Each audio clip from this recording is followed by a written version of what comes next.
Hello. তো চন্দ্রমল্লিকার second পটিংয়ের video নিয়ে আমি চলে এসেছি। অনেকেই জানেন না, চন্দ্রমল্লিকা কিন্তু একটা পার্মানেন্ট প্ল্যান্ট। সারা বছর এটাকে যত্ন করে রাখলে শীতে কিন্তু অজস্র ফুল দেয়। যখন আমি এই গাছটাকে বসিয়েছিলাম তখন ওটা একটা 6 ইঞ্চির পটের মধ্যে ছিল।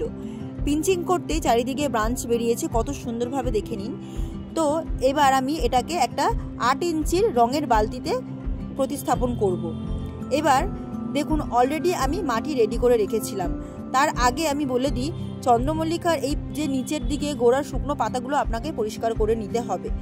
আর মাটিটাকে এমনভাবে রেডি করতে হবে মাটিটা যেন ঝুরঝুরে থাকে আর ড্রেনেজ সিস্টেম থেকে যেন খুব সহজেই জলটা বেরিয়ে যায়। আর এখানে দেখুন, আমি যে মাটিটা রেডি করেছি তার মধ্যে 20% বালি এবং 40% ভার্মিকম্পোস্ট ছিল। এর মধ্যে আমি আরও কিছু সার অ্যাড করব যাতে গাছের গ্রোথটা খুব ভালো হয় এবং ফুলের সংখ্যা যাতে অজস্র হয়। তো এখানে দেখুন, আমি হাফ চামচ ফাঙ্গিসাইড নিয়ে নিয়েছি, 2 চামচ মতো নিমখোল নিয়ে নিয়েছি, 1 মুঠো হাড়ের গুঁড়ো, 1 মুঠো শিংকুচি। এবার এখানে দেখুন আরও কিছুটা ভার্মিকম্পোস্ট আমি অ্যাড করে নিচ্ছি। এইবার মাটিটাকে খুব সুন্দরভাবে মিশিয়ে নিয়ে আমি এবার গাছটাকে ধীরে ধীরে বসিয়ে ফেলবো। তো আমার এখানে দুটোই চন্দ্রমল্লিকা গাছ আছে, আমি বেশি করিনি, আমি দুটো রেখেছি, কেননা সিজনাল ফুল শীতকালে যদি না থাকে তাহলে একটা কেমন দেখায়, তো এটা তো করতেই হতো। তো যাই হোক, আর আমি খুব তাড়াতাড়ি আপনাদের সাথে শীতের সবজির বাগান কিভাবে রেডি করছি সেটাও শেয়ার করব। তো এখানে দেখুন, আপনাদের সাথে কথা বলতে বলতে আমি গাছগুলোকে বসিয়ে ফেললাম।